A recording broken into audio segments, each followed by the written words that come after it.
എല്ലാവർക്കും ആസ്പിർ മീഡിയയുടെ പുതിയൊരു വീഡിയോയിലേക്ക് സ്വാഗതം.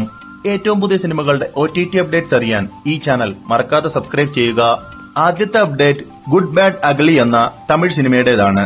അജിത് കുമാർ നായകനായി എത്തിയ ആക്ഷൻ ത്രില്ലർ മൂവി ഇപ്പോൾ നെറ്റ്ഫ്ലിക്സ് വഴി OTT റിലീസ് ചെയ്തിരിക്കുകയാണ്. അടുത്ത അപ്ഡേറ്റ് ജാക്ക് എന്ന തെലുങ്ക് സിനിമയുടേതാണ്. സിദ്ധുവും വൈഷ്ണവിയും പ്രധാന കഥാപാത്രങ്ങളായി എത്തിയ അഡ്വഞ്ചർ ആക്ഷൻ ത്രില്ലർ മൂവി ഇപ്പോൾ നെറ്റ്ഫ്ലിക്സിൽ അവൈലബിൾ ആണ്. അടുത്ത അപ്ഡേറ്റ് ഒഡേല 2 എന്ന തെലുങ്ക് സിനിമയുടേതാണ്. തമന്ന ഭാട്ടിയ പ്രധാന റോളിലെത്തിയ അഡ്വഞ്ചർ ക്രൈം ത്രില്ലർ മൂവി ഇപ്പോൾ ആമസോൺ പ്രൈമിൽ അവൈലബിൾ ആണ്. അടുത്ത അപ്ഡേറ്റ് വാർഫെയർ എന്ന ഹോളിവുഡ് മൂവിയുടേതാണ്. വിൽ പോൾട്ടൺ നായകനായി എത്തിയ ആക്ഷൻ ത്രില്ലർ മൂവി ഇപ്പോൾ പ്രൈം വീഡിയോ വഴി OTT റിലീസ് ചെയ്തിരിക്കുകയാണ്. അടുത്ത അപ്ഡേറ്റ് പ്രതി നിരപരാധിയാണോ എന്ന മലയാളം സിനിമയുടേതാണ്. ഇന്ദ്രൻസ് കേന്ദ്ര കഥാപാത്രമായി എത്തിയ ചിത്രം ഇപ്പോൾ മനോരമ മാക്സ് വഴി സ്ട്രീമിംഗ് ആരംഭിച്ചിരിക്കുകയാണ്. അടുത്ത അപ്ഡേറ്റ് അസ്ത്രം എന്ന തമിഴ് സിനിമയുടേതാണ്.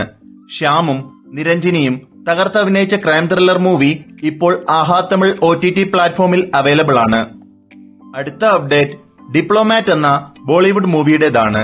ജോൺ അബ്രഹാം നായകനായി എത്തിയ പൊളിറ്റിക്കൽ ത്രില്ലർ മൂവി ഇപ്പോൾ നെറ്റ്ഫ്ലിക്സ് വഴി സ്ട്രീമിംഗ് ആരംഭിച്ചിരിക്കുകയാണ്. അടുത്ത അപ്ഡേറ്റ് റോബിൻഹുഡ് എന്ന തെലുങ്ക് മൂവിയുടേതാണ്. നിതിനും ശ്രീലീലയും കേന്ദ്ര കഥാപാത്രങ്ങളായി എത്തിയ action crime comedy thriller movie ഇപ്പോൾ C5 വഴി പാൻ ഇന്ത്യൻ ഭാഷകളിൽ OTT റിലീസ് ചെയ്തിരിക്കുകയാണ്. അടുത്ത അപ്ഡേറ്റ് റെട്രോ എന്ന തമിഴ് സിനിമയെക്കുറിച്ചാണ്.